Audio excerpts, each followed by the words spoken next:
ਵਾਹਿਗੁਰੂ ਸਾਹਿਬ ਜੀ।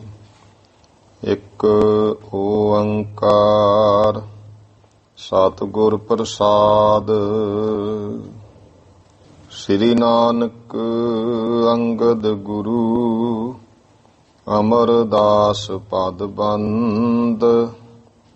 ਰਾਮਦਾਸ ਅਰਜਨ ਗੁਰੂ ਬਰ ਸ੍ਰੀ ਹਰਿ ਗੋਬਿੰਦ। ਹਰੀ ਰਾਏ ਹਰਿ ਕ੍ਰਿਸ਼ਨ ਗੁਰ ਤੇਗ ਬਹਾਦਰ ਚੰਦ। ਦਸਵੇਂ ਗੋਬਿੰਦ ਸਿੰਘ ਗੁਰੂ ਨਮੋ ਚਰਨ ਅਰਬਿੰਦ। ਜਿਸ ਮਹਿ ਅੰਮ੍ਰਿਤ ਗਿਆਨ ਹੈ ਮਾਣਕ ਭਗਤ ਵੈਰਾਗ। ਸ੍ਰੀ ਗੁਰੂ ਗ੍ਰੰਥ ਸਾਹਿਬ ਉद्धਦ ਬੰਦੋਂ ਕਰ ਅਨੁਰਾਗ। ਸ੍ਰੀ ਗੁਰ ਸ਼ਬਦ ਕਮਾਏ ਜਨ ਜੀਤੇ ਪੰਚ ਵਿਕਾਰ। ਤਿਨ ਸੰਤਨ ਕੋ ਬੰਦਨਾ ਸਿਰ ਚਰਨਨ ਪਰ ਧਾਰ। ਏਕ ਓੰਕਾਰ ਸਤਿਗੁਰੂ ਤਿਹ ਪ੍ਰਸਾਦ ਸਚ ਹੋਏ। ਵਾਹਿਗੁਰੂ ਜੀ ਕੀ ਫਤਿਹ। ਬਿਘਨ ਬਿਨਾਸਨ ਸੋਏ। ਵਾਹਿਗੁਰੂ ਜੀ ਕਾ ਖਾਲਸਾ ਵਾਹਿਗੁਰੂ ਜੀ ਕੀ ਫਤਿਹ। ਗੁਰੂ ਗਰੀਬ ਨਵਾਜ ਚਬਰ ਤਖਤ ਛਤਰ ਦੇ ਮਾਲਕ ਜੁਗੋ ਜੁਗ ਅਟਲ ਦਸਾਂ ਪਾਤਸ਼ਾਹੀਆਂ ਦੀ ਆਤਮਿਕ ਜੋਤ। ਧੰਨ ਧੰਨ ਸ੍ਰੀ ਗੁਰੂ ਗ੍ਰੰਥ ਸਾਹਿਬ ਜੀ ਮਹਾਰਾਜ। ਸਤਿਗੁਰੂ ਜੀ ਦੀ ਅਤੀ ਅਪਾਰ ਕਿਰਪਾ ਬਖਸ਼ਿਸ਼ ਹੋਈ ਹੈ ਜੋ ਆਪਾਂ ਨੂੰ ਭਾਈ ਸ਼ਾਮ ਦੇ ਸਮੇਂ ਹਰ ਰੋਜ਼ ਦੀ ਤਰ੍ਹਾਂ ਸਤਸੰਗ ਘੜੀਆਂ ਪ੍ਰਾਪਤ ਹਨ। ਆਓ ਇਤਿਹਾਸ ਦੀ ਕਥਾ ਦਾ ਸਮਾਂ ਹੈ ਜੋ ਦੂਸਰੇ ਪਾਤਸ਼ਾਹ ਸ੍ਰੀ ਗੁਰੂ ਅੰਗਦ ਦੇਵ ਮਹਾਰਾਜ ਜੀ ਦੀ ਅੰਸ਼ ਬੰਸ਼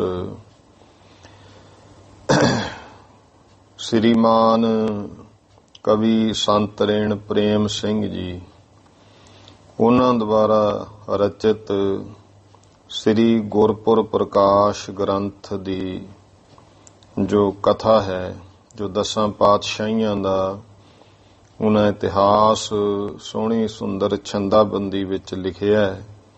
ਲੜੀਵਾਰ ਆਪਾਂ ਕਥਾ ਆਰੰਭ ਕੀਤੀ ਹੈ। ਲੜੀ ਤਹਿਤ ਪਹਿਲੇ ਪਾਤਸ਼ਾਹ ਸ੍ਰੀ ਗੁਰੂ ਨਾਨਕ ਦੇਵ ਜੀ ਮਹਾਰਾਜ ਦਾ ਜੀਵਨ ਪ੍ਰਸੰਗ, ਜੋ ਕੱਲ ਆਪਾਂ ਇਹ ਪ੍ਰਸੰਗ ਸੁਣਿਆ ਹੈ ਕਿ ਧੰਨ ਗੁਰੂ ਨਾਨਕ ਦੇਵ ਪਾਤਸ਼ਾਹ ਮਹਾਰਾਜ ਕਾਤਕ ਸੁਦੀ ਪੂਰਨਮਾਸੀ 1526 ਬਿਕਰਮੀ ਨੂੰ ਸਤਿਗੁਰਾਂ ਨੇ ਅਵਤਾਰ ਧਾਰਿਆ ਹੈ ਔਰ ਪੰਡਿਤ ਹਰਦਿਆਲ ਜੀ ਨੂੰ ਸੱਦਿਆ ਗਿਆ, ਜਿਨੇ ਆਪਣੀ ਗਣਕਲਾ ਕਰਕੇ ਇਹ ਬਹੁਤ ਹੀ ਪ੍ਰੇਮ ਭਾਵਨਾ ਵਿੱਚ ਸ਼ੁਭ ਲੱਛਣਾਂ ਦੀ ਵੀ ਜਿਹੜੀ ਹੈ ਉਹ ਜਾਣਕਾਰੀ ਦਿੱਤੀ। ਤੋ ਬਾਬਾ ਪ੍ਰੇਮ ਸਿੰਘ ਜੀ ਬੇਦੀ ਉਹਨਾਂ ਪੁੱਛਿਆ ਕਿ ਹੇ ਸੰਤ ਰੇਣ ਪ੍ਰੇਮ ਸਿੰਘ ਜੀ, ਉਹ 32 ਲੱਛਣ ਕਿਹੜੇ ਹਨ? ਕਿਰਪਾ ਕਰਕੇ ਉਹ ਵੀ ਤੁਸੀਂ ਵਿਦਵਾਨ ਹੋ, ਦੱਸ ਦਿਓ। ਫਿਰ ਇੱਕ ਕਵਿਤ ਦੇ ਵਿੱਚ ਉਹਨਾਂ 32 ਲੱਛਣਾਂ ਦੀ ਗੱਲ ਜਿਹੜੀ ਹੈ ਸੰਤ ਰੇਣ ਪ੍ਰੇਮ ਸਿੰਘ ਜੀ ਨੇ ਕੀਤੀ ਹੈ। ਜੋ ਪੰਡਿਤ ਹਰਦਿਆਲ ਕਹਿਣ ਲੱਗਿਆ ਵੀ ਮੈਂ ਸਮੁੰਦਰੀ ਇੱਕ ਗ੍ਰੰਥ ਪੜ੍ਹਿਆ, ਸੋਧਿਆ, ਵਿਚਾਰਿਆ ਹੈ, ਇਸ ਕਰਕੇ ਇਹ ਮੈਂ ਜਾਣਿਆ ਹੈ ਮਨ ਵਿੱਚ ਕਿ ਇਹਨਾਂ ਦੀ ਜਿਹੜੀ ਮਹਿਮਾ ਹੈ ਇਹ ਬਾਬਾ ਕਾਲੂ ਤੇਰੇ ਪੁੱਤਰ ਦੀ ਉਹ ਅਮਿਤ ਹੈ, ਮਿਣਤੀ ਤੋਂ ਵੀ ਬਾਹਰ ਹੈ। ਤੂੰ ਫੇਰ ਇਉਂ ਬਾਬਾ ਕਾਲੂ ਜੀ ਨੇ ਕਿਹਾ ਕਿ ਹੁਣ ਬਾਲਕ ਦਾ ਨਾਮ ਰੱਖੋ।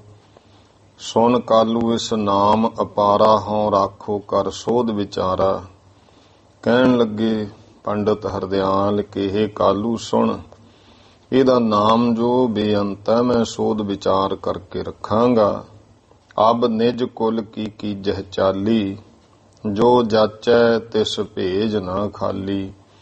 ਹੁਣ ਤੁਸੀਂ ਆਪਣੀ ਛਤਰੀ ਬੇਦੀ ਵੰਸ਼ ਦੀ ਜਿਹੜੀ ਰੀਤੀ ਹੈ ਖੱਤਰੀਆਂ ਵਾਲੀ, ਉਹ ਨਿਭਾਓ।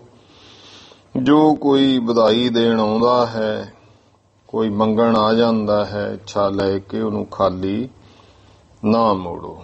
ਇੱਥੇ ਤੱਕ ਆਪਾਂ ਕੱਲ ਕਥਾ ਪੜ੍ਹੀ ਸੁਣੀ। ਅੱਗੇ ਪ੍ਰੇਮ ਸਤਿਕਾਰ ਨਾਲ ਸਰਵਣ ਕਰੀਏ ਜੀ। ਸਤਨਾਮ ਸ੍ਰੀ ਵਾਹਿਗੁਰੂ ਸਾਹਿਬ ਜੀ।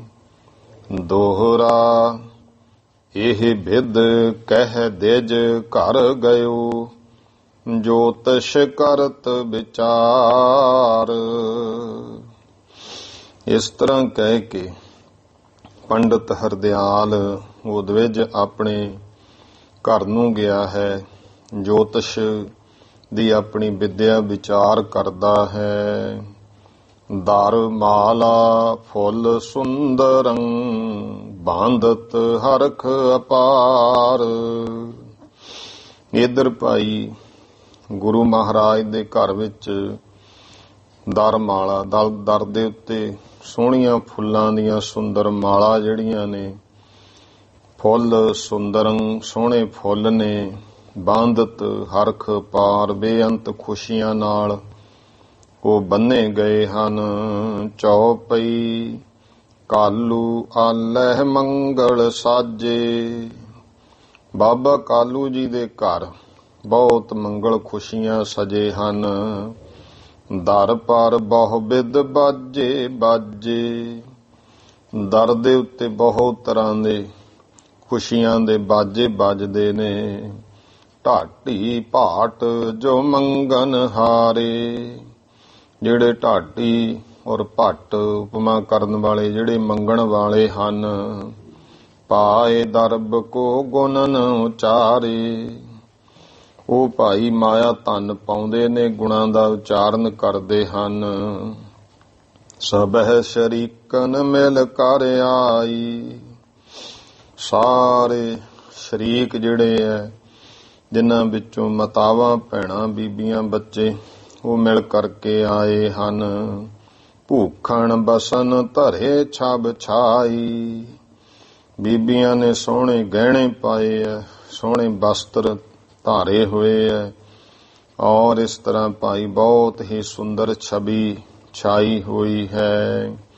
ਕਪਟ ਬੇਸ ਪਰ ਦੇਵ ਬਤੂਟੀ। ਉਹ ਬੀਬੀਆਂ ਇਉਂ ਲੱਗਦੀਆਂ ਜਿਵੇਂ ਦੇਵ ਬਤੂਟੀ, ਦੇਵਤਿਆਂ ਦੀਆਂ ਹੀ ਇਸਤਰੀਆਂ ਕਪਟ ਬੇਸ ਭਾਵ ਆਪਣਾ ਵੇਸ ਜਿਹਾ ਬਦਲਾ ਕੇ ਆਈਆਂ ਹੋਣ। ਗਾਵਹਿ ਮਨੋ ਜਗਤ ਸੁਖ ਲੂਟੀ। ਤਿਉਂ ਗਾਵਾ ਉਸਤਤ ਗਾ ਰਹੀਆਂ ਹਨ, ਮਾਨੋ ਸਾਰੇ ਜਗਤ ਦੇ ਹੀ ਸੁੱਖਾਂ ਨੂੰ ਲੁੱਟ ਰਹੀਆਂ ਹਨ। ਨਰ ਨਾਰੀ ਬਹੁ ਦੇਤ ਵਧਾਈ। ਬੀਬੀਆਂ ਭਾਈ ਇਸਤਰੀ ਪੁਰਸ਼ ਸਭ ਬਹੁਤ ਵਧਾਈਆਂ ਦਿੰਦੇ ਨੇ। ਦਰ ਪਰ ਭੀਰ ਭਈ ਅਦਕਾਈ। ਬਾਬਾ ਕਾਲੂ ਜੀ ਦੇ ਦਰ ਤੇ ਬਹੁਤ ਭੀੜ ਇਕੱਠੀ ਭਾਵ ਇਕੱਠ ਹੋਇਆ ਹੈ। ਦੇਨੇ ਉਚਿਤ ਲਖਿਓ ਜੋ ਜੈਸਾ। ਤੇ ਜਿਹਨੂੰ ਕੋਈ ਜੋ ਦੇਣਾ ਠੀਕ ਬਣਦਾ ਹੈ, ਰੀਤੀ ਮੁਤਾਬਕ ਜੋ ਦੇਣਾ ਜਾਣਿਆ ਹੈ। ਦੇਤ ਭਇਓ ਕਾਲੂ ਤਿਨ ਤੈਸਾ। ਬਾਬਾ ਕਾਲੂ ਜੀ ਜੋ ਵੀ ਆ ਰਿਹਾ ਹੈ, ਉਹਨੂੰ ਭਾਈ ਉਸੇ ਜੋ ਵਸਤੂ ਦੇਣੀ ਬਣਦੀ ਹੈ, ਉਸ ਨੂੰ ਕੋਈ ਮਿੱਠਾ, ਕੋਈ ਕਿਸੇ ਨੂੰ ਵਸਤਰ, ਕਿਸੇ ਨੂੰ ਮਾਇਆ, ਜੋ ਜੋ ਕੁਛ ਦੇਣਾ ਬਣਦਾ ਉਹ ਦੇ ਰਹੇ ਹਨ। ਤਰੋ 10 ਦਿਵਸੈ ਸੰਖਿਆ ਕੀਨੀ। ਫਿਰ ਭਾਈ 13 ਦਿਨ ਦੀ ਜਿਹੜੀ ਹੈ ਉਹ ਗਿਣਤੀ ਕੀਤੀ ਗਈ। ਆਇਓ ਦਿਜ ਕਾਲੂ ਸੁਧ ਦੀਨੀ। ਬਾਬਾ ਕਾਲੂ ਜੀ ਨੂੰ ਖਬਰ ਦੇ ਦਿੱਤੀ ਕਿ ਪੰਡਤ ਹਰਦਿਆਲ ਉਹ ਆ ਗਏ ਹਨ। ਸਿਸ ਕੋ ਨਾਨਕ ਨਾਮ ਧਰੀਜੈ।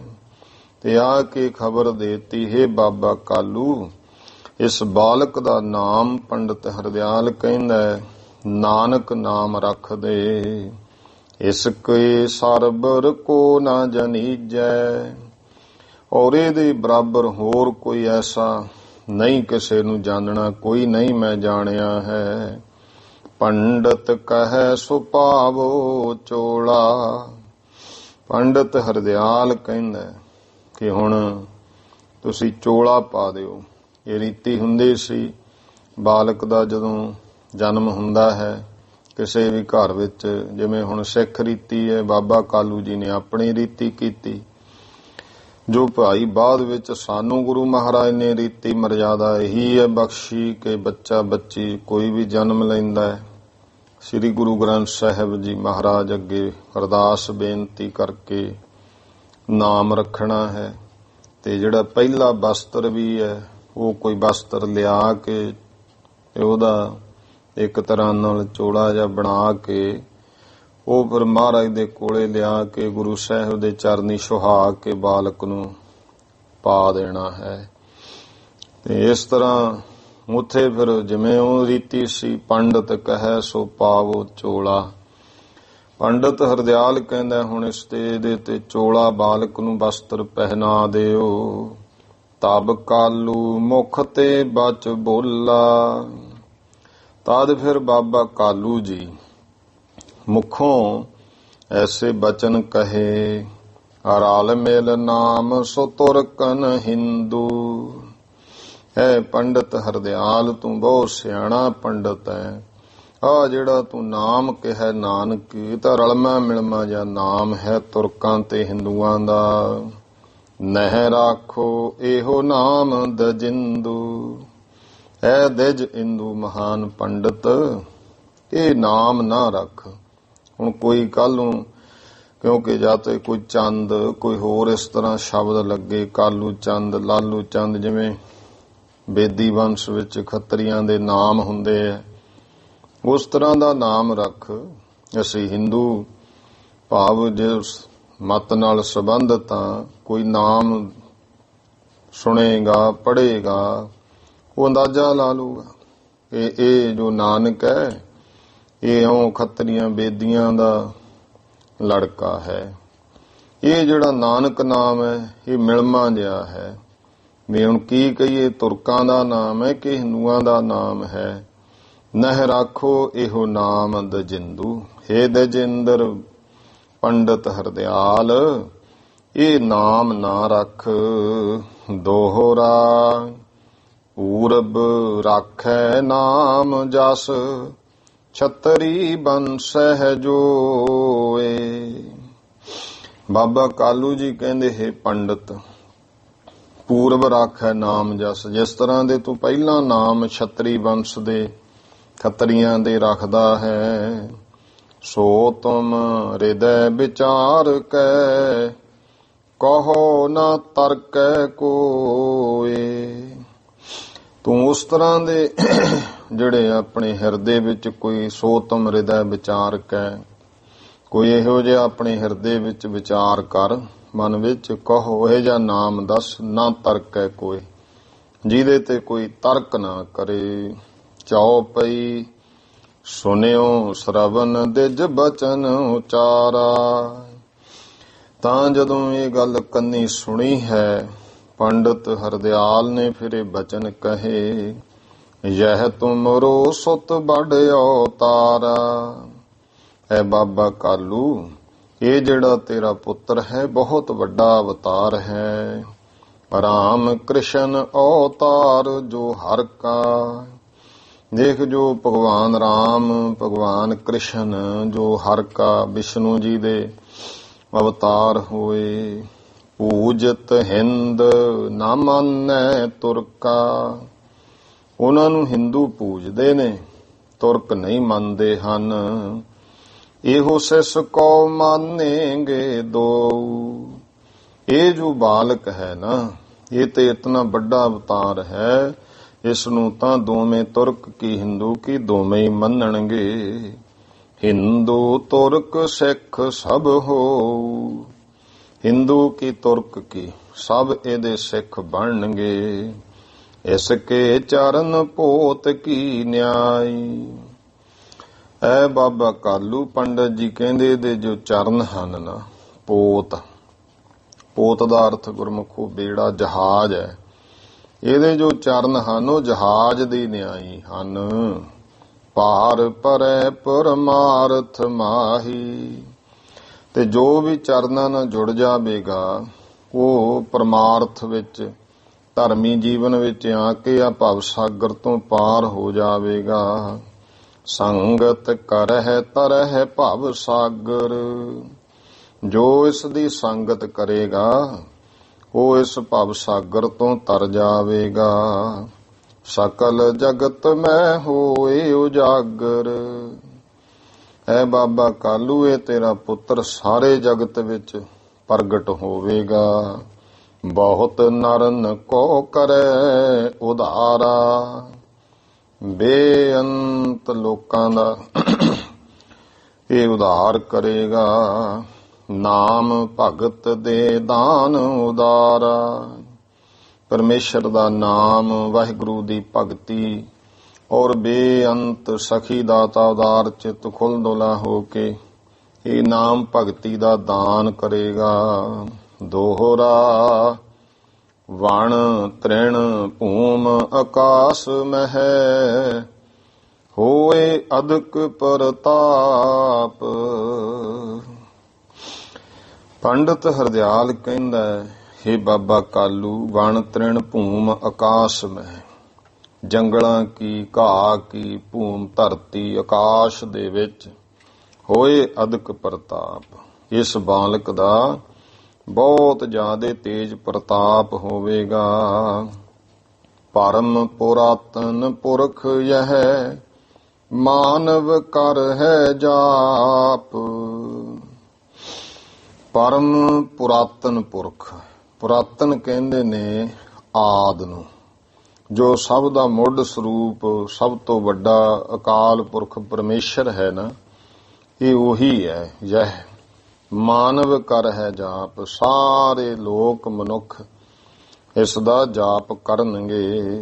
ਚੌਪਈ ਗੋ ਗਿਰ ਸਾਗਰ ਮਾਰਗ ਦੇਈ। ਗੋ ਗਿਰ ਸਾਗਰ, ਗੋ ਨਾਮ ਹੈ ਪ੍ਰਿਥਵੀ ਦਾ, ਗਿਰ ਨਾਮ ਹੈ ਪਹਾੜ ਦਾ, ਸਾਗਰ ਨਾਮ ਹੈ ਸਮੁੰਦਰ ਦਾ। ਇਹਨੂੰ ਧਰਤੀ ਕੀ, ਪਹਾੜ ਕੀ, ਸਮੁੰਦਰ ਕੀ ਸਾਰੇ ਰਸਤਾ ਦੇਣਗੇ। ਨਿਸਬਾਸੁਰ ਆਇਸ ਮੈਂ ਸੇ। ਦਿਨ ਤੇ ਰਾਤ, ਦਿਨ ਤੇ ਰਾਤ ਨਿਸਬਾਸੁਰ ਆਇਸ ਮੈਂ ਸਹੀ। ਇਹਦੀ ਆਗਿਆ, ਇਹਦੇ ਹੁਕਮ ਵਿੱਚ ਹੋਵੇਗਾ। ਕਰ ਵਿਚਾਰ ਔਰ ਨਾਨਕ ਨਾਮੁ।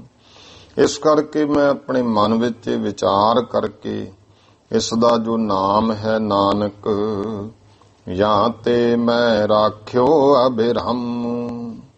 ਇਸ ਕਰਕੇ ਪੰਡਤ ਹਰਦਿਆਲ ਕਹਿੰਦਾ, ਮੈਂ ਇਹ ਸੋਹਣਾ ਸੁੰਦਰ ਨਾਮ ਰੱਖਿਆ ਹੈ। ਨਾਨਕ ਨਾਮ ਅਰਥ ਤਹਿ ਸੁਣੀਏ। ਫਿਰ ਇਸ ਨਾਨਕ ਸ਼ਬਦ ਨਾਮ ਦੇ ਅਰਥ ਵੀ ਸੁਣ ਲੈ। ਪਰਮ ਬਰਨ ਬਰ ਔਰ ਮਹਿ ਗੁਨੀਏ। ਹੁਣ ਗੁਰਮੁਖੋ ਜੋ ਵੀ ਨਾਮ ਹੁੰਦਾ ਹੈ, ਨਾਮ ਦੇ ਅਰਥ ਹੁੰਦੇ ਨੇ, ਤੇ ਪਰ ਸੰਸਾਰ ਵਿੱਚ ਆਪਾਂ ਵੇਖਦੇ ਹਾਂ ਬੰਦੇ ਦੇ ਕਰਮ ਸੁਭਾਅ ਤੋਂ ਉਲਟ ਉਹਦਾ ਨਾਮ ਹੁੰਦਾ ਹੈ। ਲੇਕਿਨ ਗੁਰੂ ਨਾਨਕ ਦੇ ਪਾਤਸ਼ਾਹ ਦਾ ਜੋ ਨਾਮ ਹੈ ਉਹ ਦੱਸ ਰਹੇ ਨੇ ਕਿ ਇਹਦੇ ਅਰਥ ਸੁਣ ਲਓ। ਪਰਮ ਬਰਨ ਬਰ ਔਰ ਮਹਿ ਗੁਣੀਏ।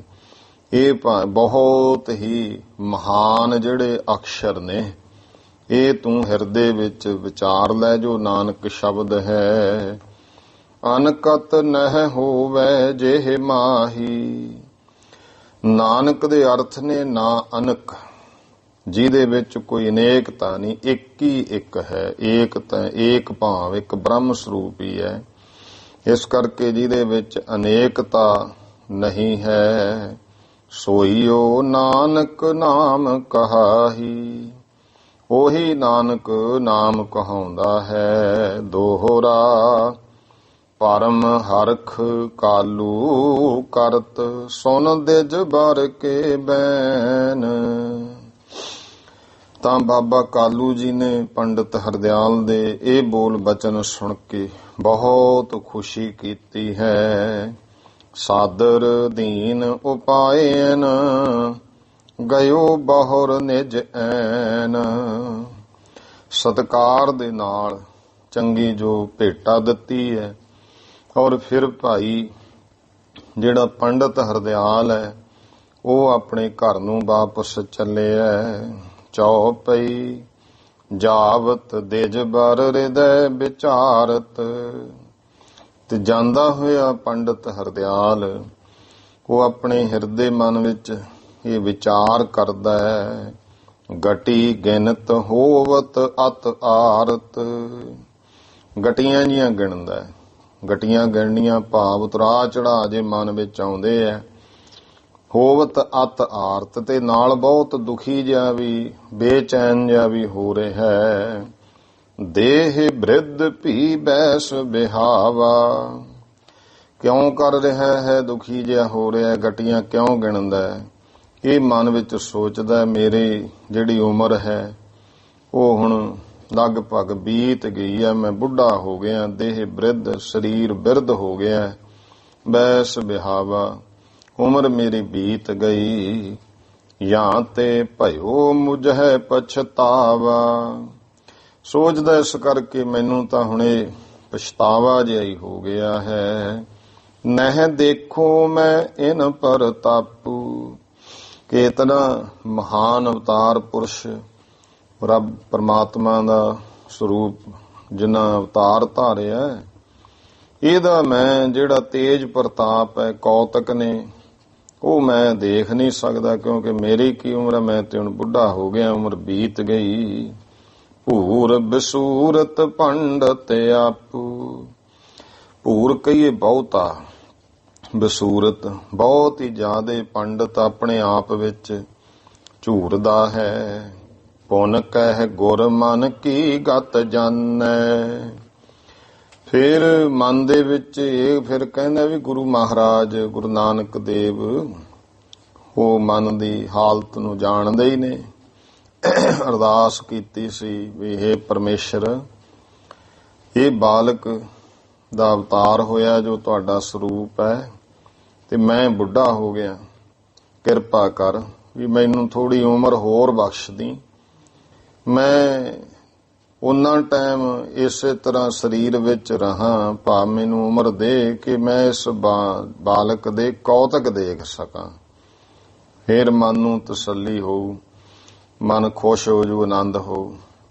ਇਸ ਤਰ੍ਹਾਂ ਮਨ ਵਿੱਚ ਕਹਿੰਦੇ ਪੁਨ ਕਹਿ ਗੁਰ ਮਨ ਕੀ ਗਤ ਜਾਣੈ। ਫਿਰ ਕਹਿੰਦੇ ਗੁਰੂ ਸਾਹਿਬ ਆਪੇ ਹੀ ਮਨ ਦੀ ਹਾਲਤ ਜਾਣਦੇ ਹਨ। ਰੱਖ ਸਰੀਰ ਮੁਝ ਦੇਹ ਗਿਆਨੈ। ਉਹ ਮੇਰੇ ਸਰੀਰ ਨੂੰ ਰੱਖਣਗੇ ਉਹਨਾਂ ਟਾਈਮ ਤੇ ਮੈਨੂੰ ਬ੍ਰਹਮ ਗਿਆਨ ਬਖਸ਼ਿਸ਼ ਕਰਨਗੇ। ਸਨੈ ਸਨੈ ਤਨ ਭੜਤ ਵਿਸਾਲਾ। ਇਧਰ ਭਾਈ ਗੁਰੂ ਨਾਨਕ ਦੇਵ ਮਹਾਰਾਜ ਜੀ ਦਾ ਹੁਣ ਪਵਿੱਤਰ ਜਿਹੜਾ ਸਰੀਰ ਹੈ ਹੌਲੀ ਹੌਲੀ ਉਹ ਭਾਈ ਬਹੁਤ ਵੱਧ ਰਿਹਾ ਹੈ। ਸ਼ੁਕਲ ਪੱਖ ਚੰਦ ਜਿਮ ਜਾਲਾ। ਸ਼ੁਕਲ ਪੱਖ ਚੰਦ ਜਿਮ ਬਾਲਾ। ਸ਼ੁਕਲ ਪੱਖ ਕਹਿੰਦੇ ਨੇ ਚਾਨਣਾ ਪੱਖ, ਵੀ ਜਿਵੇਂ ਚਾਨਣਾ ਪੱਖ ਸ਼ੁਰੂ ਹੁੰਦਾ ਹੈ ਨਾ, ਏਕ ਮਦੂਜ ਤੀਜ ਸੁਦੀ ਵਾਲਾ ਪੱਖ, ਤੇ ਫਿਰ ਚੰਦਰਮਾ ਰੋਜ਼ ਥੋੜਾ ਥੋੜਾ ਵੱਧਦਾ ਹੈ। ਇਸ ਤਰ੍ਹਾਂ ਇਹ ਬਾਲਕ ਜਿਹੜਾ ਹੈ ਉਹ ਭਾਵ ਗੁਰੂ ਨਾਨਕ ਦੇ ਪਾਤਸ਼ਾਹ ਦਾ ਪਵਿੱਤਰ ਸਰੀਰ ਵੱਧ ਰਿਹਾ ਹੈ। ਕਬ ਪਲਣਾ ਮਹਿ ਦੇਹ ਝੁਟਾਈ। ਕਦੇ ਭਾਈ ਪੰਘੂੜੇ ਵਿੱਚ ਪਾ ਕੇ ਝੂਟੇ ਦਿੱਤੇ ਜਾਂਦੇ ਹਨ। ਕਬ ਮਾਤਾ ਕੇ ਅੰਕ ਸਮਾਈ। ਕਦੇ ਮਾਤਾ ਦੇ ਅੰਕ ਸਮਾਈ ਜਾਂ ਸੁਹਾਈ, ਮਾਤਾ ਦੀ ਗੋਦੀ ਵਿੱਚ ਸੋਭਦੇ ਨੇ। ਦੁਤੀਆ ਬਰਸ ਕੇ ਜਬ ਗੁਰ ਥਾਏ। ਹੁਣ ਜਦੋਂ 2 ਸਾਲ ਦੇ ਸਰੀਰਕ ਰੂਪ ਵਿੱਚ ਸਤਿਗੁਰੂ ਜੀ ਹੋ ਗਏ, ਸੁੰਦਰ ਅਲੰਕਾਰ ਘਰ ਵਾਏ, ਤਾਂ ਹੁਣ ਪਰਿਵਾਰ ਨੇ, ਮਾਤਾ ਪਿਤਾ ਨੇ ਸੋਹਣੇ ਸੁੰਦਰ ਗਹਿਣੇ ਜਿਹੜੇ ਹੈ ਉਹ ਕਢਵਾਏ ਹਨ। ਬਨੀ ਬਾਜਨੀ ਕਿੰਕਰ ਚਾਰੀ। ਇੱਕ ਭਾਈ ਤੜਾਗੀ, ਕਿੰਕਨ ਤੜਾਗੀ ਨੂੰ ਕਹਿੰਦੇ ਆ, ਸੋਹਣੀ ਸੁੰਦਰ ਘੁੰਗਰੂਆਂ ਵਾਲੀ ਉਹ ਜਿਹੜੀ ਹੈ ਬਣਮਾਈ ਹੈ। ਘਟ ਬਹਿ ਪਾਈ ਅਤ ਛਬ ਵਾਰੀ। ਜੋ ਲੱਕ ਦੇ ਉੱਤੇ ਪਾਈ ਹੋਈ ਹੈ ਬਹੁਤ ਹੀ ਸ਼ੋਭਾ ਛਵੀ ਵਾਲੀ ਹੈ। ਕਰ ਮਹਿ ਕਟ ਪਦ ਪਰ ਸੋ ਹੈ। ਹੱਥ ਦੇ ਵਿੱਚ ਸੋਹਣੇ ਸੁੰਦਰ ਕੜੇ ਹਨ ਜਿਹੜਾ ਹੱਥ ਵਿੱਚ ਪਾਏ ਹੋਏ। ਤੇ ਇਸੇ ਤਰ੍ਹਾਂ ਕਟ ਮਹਿ ਕਰ ਮਹਿ ਪਦ ਕਰ ਮਹਿ ਕਟ, ਹੱਥ ਦੇ ਵਿੱਚ ਕੜਾ ਹੈ, ਪਦ ਨੂਪਰ ਸੋ ਹੈ। ਇਹ ਛਾਪੇ ਥੋੜਾ ਹੈ ਨਹੀਂ, ਨੂਪਰ, ਨੂਪਰ ਦਾ ਭਾਵ ਹੁੰਦਾ ਝਾਂਜਰਾਂ। ਪੈਰਾਂ ਵਿੱਚ ਬਾਲਕ ਦੇ ਜਿਵੇਂ ਛੋਟੇ ਦੇ ਪਾ ਦਿੰਦੇ ਨੇ, ਛਣਕ ਛਣਕ ਕਰਦੇ ਆ, ਉਹ ਭਾਈ ਸੋਭਦੀਆਂ ਹਨ। ਜੋ ਦੇਖੈ ਤਹਿ ਕੋ ਮਨ ਮੋਹ ਹੈ। ਤੇ ਜੋ ਵੀ ਦੇਖਦਾ ਹੈ ਉਸ ਦਾ ਮਨ ਜਿਹੜਾ ਹੈ ਉਹ ਮੋਹਦੇ ਹਨ। ਤ੍ਰਿਤੀ ਬਰਖ ਜਬ ਭਾਗੁਰ ਕੇਰਾ। ਜਦੋਂ ਭਾਈ ਤੀਜੇ ਸਾਲ ਦੇ ਵਿੱਚ 3 ਸਾਲ ਦੇ ਗੁਰੂ ਮਹਾਰਾਜ ਹੋਏ ਹਨ। ਚੜ੍ਹੈ ਸੂਰਜਸ ਮਿਟੈ ਅੰਧੇਰਾ। ਤੇ ਇਉਂ ਜਿਵੇਂ ਸੂਰਜ ਚੜ੍ਹਦਾ ਹੈ ਇਉਂ ਮਹਾਰਾਜ ਦਾ ਜਸ ਵੱਧ ਰਿਹਾ ਹੈ। ਤੇ ਸੂਰਜ ਨਾਲ ਜਿਵੇਂ ਹਨੇਰਾ ਮਿਟ ਜਾਂਦਾ ਹੈ ਇਉਂ ਭਾਈ ਸਾਰੇ ਜਸ ਦਾ ਸੂਰਜ ਵੱਧ ਰਿਹਾ ਹੈ। ਹਨੇਰਾ ਅਗਿਆਨਤਾ ਪਾਪ ਮਿਟ ਰਹੇ ਹਨ। ਬੋਲੇ ਬਚਨ ਤੋਤਰੇ ਮਿੱਠੇ। ਫਿਰ ਤੋਤਲੇ ਜੇ ਬਚਨ ਮਿੱਠੇ ਮਿੱਠੇ ਬੋਲਦੇ ਹਨ। ਸੁਨਹਿ ਨਾਰ ਨਰ ਲਾਗੈ ਈਠੇ। ਜੋ ਮਾਈ ਭਾਈ ਸੁਣਦੇ ਨੇ ਉਹਨਾਂ ਨੂੰ ਵੀ ਭਾਈ ਈਠੇ, ਈਠੇ ਦਾ ਭਾਵ ਹੈ ਪਿਆਰੇ, ਉਹ ਮਿੱਠੇ ਪਿਆਰੇ ਲੱਗਦੇ ਹਨ। ਚਤਰ ਬਰਖ ਜਬ ਚਰਿਓ ਆਈ। ਹੁਣ ਜਦੋਂ ਚੌਥਾ ਸਾਲ ਆ ਚੜਿਆ ਹੈ। ਪਿਤ ਮਾਤਾ ਦੇਖੈ ਬਲ ਜਾਈ। ਮਾਤਾ ਪਿਤਾ ਵੇਖਦੇ ਬਲਿਹਾਰ ਜਾਂਦੇ ਹਨ। ਲੈ ਕਰ ਕਾਲੂ ਅੰਗ ਦੁਲਾਰੈ। ਬਾਬਾ ਕਾਲੂ ਜੀ ਗੋਦ ਵਿੱਚ ਲੈ ਕੇ ਦੁਲਾਰਦੇ ਹਨ। ਭਾਵਤ ਸੁਖ ਕੋ ਬਚਨ ਨਿਹਾਰੈ। ਇਉਂ ਪਾਵਤ ਸੁਖ ਕੋ ਬਚਨ ਨਿਹਾਰੈ। ਬਚਨ ਜਿਹੜਾ ਇੱਥੇ ਸ਼ਬਦ ਅਸਲ ਵਿੱਚ ਬਦਨ ਹੈ। ਹਾਂ, ਪਾਵਤ ਸੁਖ ਕੋ ਬਦਨ ਨਿਹਾਰੈ। ਸਤਿਗੁਰਾਂ ਦੇ ਮੁਖੜੇ ਨੂੰ ਵੇਖ ਕੇ ਸੁਖ ਪਾਉਂਦੇ ਹਨ। ਤਜ ਕਰ ਜਨਕ ਅੰਗ ਕੋ ਜਾ। ਤਜ ਕਰ ਜਨਕ ਅੰਕ ਕੋ ਜਾਵੇ। ਤੇ ਗੁਰੂ ਮਹਾਰਾਜ ਜੀ ਜਨਕ ਕਹੀਏ ਪਿਤਾ, ਪਿਤਾ ਦੀ ਗੋਦੀ ਨੂੰ ਛੱਡ ਕੇ ਇਧਰ ਉਧਰ ਨੂੰ ਭੱਜਦੇ ਹਨ। ਰਲ ਬਾਲਨ ਸੋ ਖੇਲ ਮਚਾਵੇ। ਬੱਚਿਆਂ ਨਾਲ ਰਲ ਕੇ ਖੇਡਦੇ ਖੇਡਾਂ ਮਚਾਉਂਦੇ ਭਾਵ ਖੇਡਦੇ ਹਨ। ਕਹੈ ਪਰਸ ਪਰ ਲੋਗ ਲੁਗਾਈ। ਇਉਂ ਆਪਸ ਵਿੱਚ ਲੋਕ ਦੁਨੀਆ ਲੁਗਾਈ ਸੰਸਾਰ ਦੇ ਉਹ ਕਹਿੰਦੇ ਹਨ। ਕਾਲੂ ਭਾਗ ਅਹੈ ਅਧਕਾਈ। ਕਿ ਜੋ ਕਾਲੂ ਹੈ ਇਹਦੇ ਤੇ ਬਹੁਤ ਵੱਡੇ ਭਾਗ ਹਨ। ਜਿਸ ਆਵਾਸ ਸੁਤ ਅਸ ਉਪਜਿਓ। ਜਿਹਦੇ ਘਰ ਦੇ ਵਿੱਚ ਐਸਾ ਪੁੱਤਰ ਜਨਮਿਆ ਹੈ। ਸਭ ਵਿਦ ਸੋ ਨਿਹਾਲ ਭਵ ਥਇਓ। ਇਹ ਤਾਂ ਸਭ ਤਰ੍ਹਾਂ ਕਰਕੇ ਹੀ ਜੋ ਹੈ ਨਿਹਾਲ ਹੋ ਗਏ ਹਨ। ਦੋਹਰਾ ਸਭ ਹੈ ਸੁਭਾਵਕ ਪ੍ਰੇਮ ਮਨ ਕਰ ਹੈ ਬਦਨ ਨਿਹਾਰ। ਇਉਂ ਭਾਈ ਸਾਰੇ ਹੀ ਸੁਭਾਵਕ ਹੀ ਮਨ ਵਿੱਚ ਪ੍ਰੇਮ ਕਰਦੇ ਸਤਿਗੁਰਾਂ ਦੇ ਮੁਖੜੇ ਨੂੰ ਵੇਖ ਕਰਕੇ। ਜੈਸੇ ਜਾਤ ਸਮੁੰਦਰ ਮੈਂ ਸਭ ਸਰਤਾ ਕੋ ਬਾਰ। ਇਉਂ ਸਭ ਦੀ ਨਿਗਾਹ ਗੁਰੂ ਮਹਾਰਾਜ ਦੇ ਮੁਖੜੇ ਤੇ ਜਾਂਦੀ ਹੈ ਜਿਵੇਂ ਕਹਿੰਦੇ ਭਾਈ ਸਮੁੰਦਰ ਦੇ ਵਿੱਚ ਸਾਰੀਆਂ ਨਦੀਆਂ ਦਾ ਪਾਣੀ ਉਧਰ ਨੂੰ ਹੀ ਖਿੱਚਿਆ ਜਾਂਦਾ ਹੈ। ਚੌਪਈ ਪਾਂਚ ਬਰਖ ਕੀ ਹੋਈ ਬੈਸਾ। ਹੁਣ ਸਮਾਂ ਆ ਗਿਆ ਕਿ ਸਤਿਗੁਰਾਂ ਦੀ ਜਿਹੜੀ ਸਰੀਰਕ ਉਮਰ ਹੈ ਉਹ 5 ਸਾਲ ਦੀ ਹੋ ਗਈ। ਕਰਨ ਲੱਗੇ ਕਾਰਜ ਪੁਨ ਐਸਾ। ਤੇ ਮਹਾਰਾਜ ਹੁਣ ਇਸ ਤਰ੍ਹਾਂ ਦੇ ਕਾਰਜ ਇਹੋ ਜਿਹੇ ਕੰਮ ਕਰਨ ਲੱਗੇ। ਲੈ ਵਸਤੂ ਘਰ ਬਾਹਰ ਧਾਵੈ। ਘਰੋਂ ਕੋਈ ਵਸਤੂ ਚੁੱਕ ਲੈਂਦੇ ਤੇ ਬਾਹਰ ਨੂੰ ਭੱਜ ਜਾਂਦੇ ਹਨ। ਦੇ ਕੈ ਰੰਕਨ ਬਹੁ ਸੁਖ ਪਾਵੈ। ਗਰੀਬਾਂ ਨੂੰ ਦੇ ਕਰਕੇ ਉਹ ਵਸਤੂ ਬਹੁਤ ਖੁਸ਼ੀ ਪਾਉਂਦੇ ਨੇ। ਕਰਤ ਨਿਤਾ ਪ੍ਰਤ ਇਹ ਬਿਦਕਾਰਾ। ਇਉਂ ਰੋਜ਼ ਦਾ ਹੀ ਇਸ ਤਰ੍ਹਾਂ ਦਾ ਕੰਮ ਹੋ ਗਿਆ। ਮਹਾਰਾਜ ਰੋਜ਼ ਹੀ ਐਸਾ ਕਾਰਜ ਕਰਦੇ ਨੇ। ਦਇਆ ਕਰਨ ਕੋ ਜਹ ਵਿਵਹਾਰਾ। ਕਿਉਂਕਿ ਜਿਨ੍ਹਾਂ ਦਾ ਵਿਵਹਾਰ ਹੀ ਸੰਸਾਰ ਵਿੱਚ ਦਇਆ ਕਰਨੀ ਹੈ। ਆਸਿਖ ਦੇ ਵਹਿ ਨਾਰਿਓ ਨਾਰੀ। ਮਾਈ ਭਾਈ ਪੁਰਸ਼ ਕੀ ਇਸਤਰੀਆਂ ਕੀ ਸਭ ਅਸੀਸਾਂ ਦਿੰਦੇ ਹਨ। ਅਸ ਸਤਿਗੁਰ ਪੈ ਕਬ ਸਦ ਵਾਰੀ। ਕਹਿੰਦੇ ਐਸੇ ਸਤਿਗੁਰੂ ਧੰਨ ਧੰਨ ਸ੍ਰੀ ਗੁਰੂ ਨਾਨਕ ਦੇਵ ਜੀ ਮਹਾਰਾਜ ਤੋਂ ਕਵੀ ਸਦ ਵਾਰੀ। ਕਬ ਸਦ ਭਾਵ ਮੈਂ ਕਵੀ ਸੰਤ ਰੇਣ ਪ੍ਰੇਮ ਸਿੰਘ ਕਹਿੰਦੇ ਸੈਂਕੜੇ ਵਾਰੀ ਬਾਰਨੇ ਜਾਂਦਾ ਹਾਂ। ਇਤ ਸ੍ਰੀ ਗੁਰਪੁਰ ਪ੍ਰਕਾਸ਼ ਗ੍ਰੰਥੇ।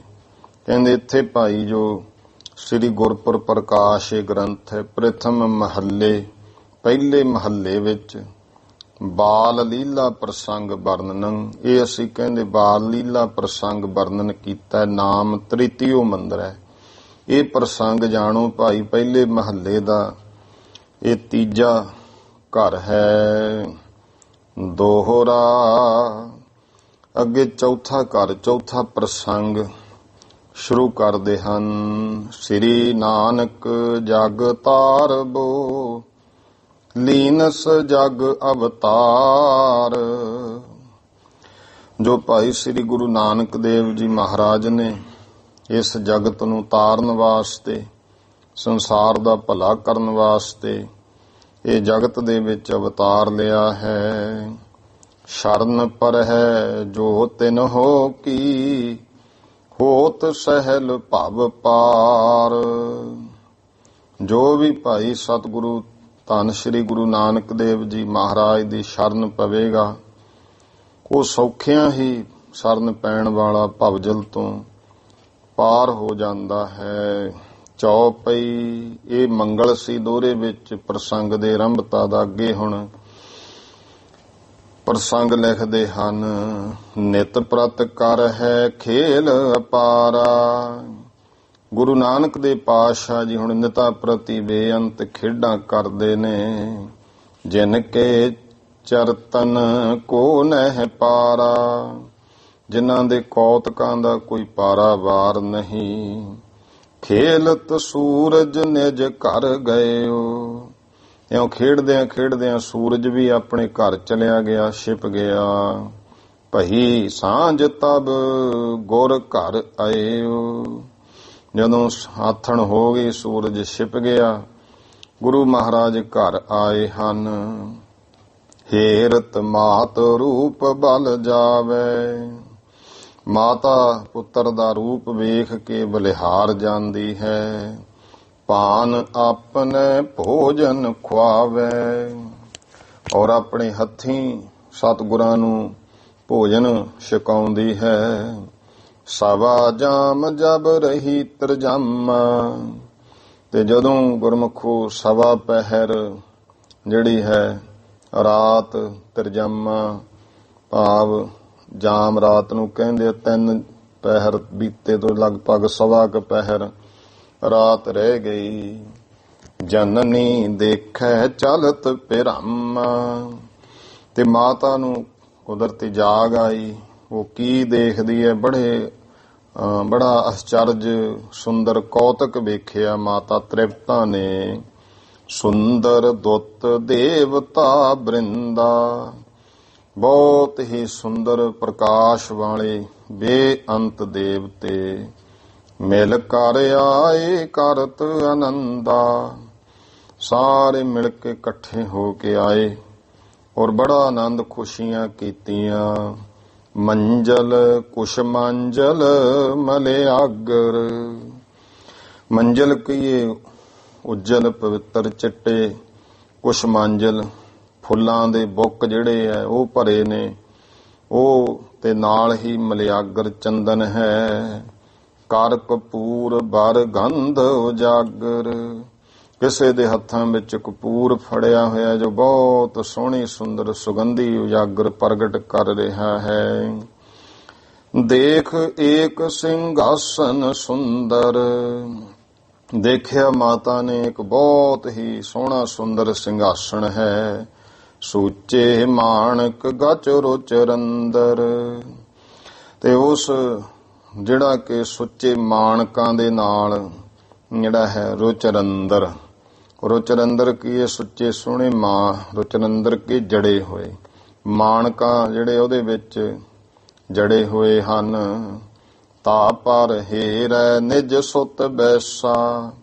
ਮਾਤਾ ਨੇ ਕੀ ਵੇਖਿਆ ਕਿ ਉਸ ਸਿੰਘਾਸਣ ਦੇ ਉੱਤੇ ਮਾਤਾ ਤ੍ਰਿਪਤਾ ਨੇ ਆਪਣੇ ਪੁੱਤਰ ਨੂੰ ਬੈਠਾ ਵੇਖਿਆ। ਸੋਭਾ ਕੋਟ ਸੂਰ ਨਹੀਂ ਤੈਸਾ। ਇੰਨੀ ਜ਼ਿਆਦਾ ਸੋਭਾ ਕਿ ਕਰੋੜਾਂ ਸੂਰਜਾਂ ਦਾ ਵੀ ਉਹਨਾਂ ਪ੍ਰਕਾਸ਼ ਨਹੀਂ। ਸੁਰ ਸਭ ਸਨਮੁਖ ਹੱਥਨ ਜੋਰੀ। ਜਿੰਨੇ ਦੇਵਤੇ ਨੇ ਸਾਹਮਣੇ ਹੋਏ ਆ ਸਾਰੇ ਹੱਥ ਜੋੜੇ ਹਨ। ਭਾਨਤ ਬਿਨੈ ਮਨ ਪ੍ਰੀਤ ਨ ਥੋਰੀ। ਤੇ ਬੇਨਤੀਆਂ ਕਰਦੇ ਆ ਜਿਨ੍ਹਾਂ ਦੇ ਮਨ ਵਿੱਚ ਕੋਈ ਥੋੜੀ ਪ੍ਰੀਤੀ ਨਹੀਂ, ਭਾਵ ਬਹੁਤੀ ਪ੍ਰੀਤੀ ਹੈ। ਉਸਤਤ ਅਨਕ ਪ੍ਰਕਾਰ ਉਚਾਰੈ। ਅਨੇਕਾਂ ਤਰ੍ਹਾਂ ਦੇ ਨਾਲ ਉਸਤਤੀ ਉਚਾਰਦੇ ਹਨ। ਪਾਵਨ ਰੂਪ ਨਾ ਭੂਪਨ ਵਾਰੈ।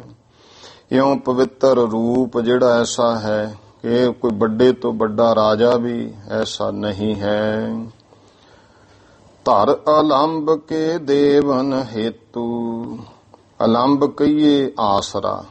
ਇਹ ਧਰਤੀ ਨੂੰ ਆਸਰਾ ਦੇਣ ਦੇ ਵਾਸਤੇ ਪ੍ਰਗਟੇ ਹੋ ਬੇਦੀ ਕੁਲ ਕੇਤੂ। ਹੇ ਸਤਿਗੁਰੂ ਜੀ, ਤੁਸੀਂ ਬੇਦੀ ਕੁਲ ਦੇ ਵਿੱਚ ਤੁਸੀਂ ਪ੍ਰਗਟ ਹੋਏ ਹੋ। ਭਗਤ ਜਗਤ ਮਦ ਵਿਦਤ ਕਰਨ ਕੋ। ਇਹ ਜਗਤ ਦੇ ਵਿੱਚ ਭਗਤੀ ਨੂੰ ਪ੍ਰਗਟ ਕਰਨ ਵਾਸਤੇ। ਕਾਲਮਲ ਦੁਸ਼ਟਨ ਧੰਬ ਹਰਨ ਕੋ। ਪਾਪਾਂ ਤੇ ਦੁਸ਼ਟਾਂ ਦੇ ਔਰ ਪਖੰਡਾਂ ਨੂੰ ਹਰਨ ਨਾਸ਼ ਕਰਨ ਵਾਸਤੇ। ਕਲ ਮੈਂ ਪਾਵਨ ਪੰਥ ਨਰਨ ਕੋ।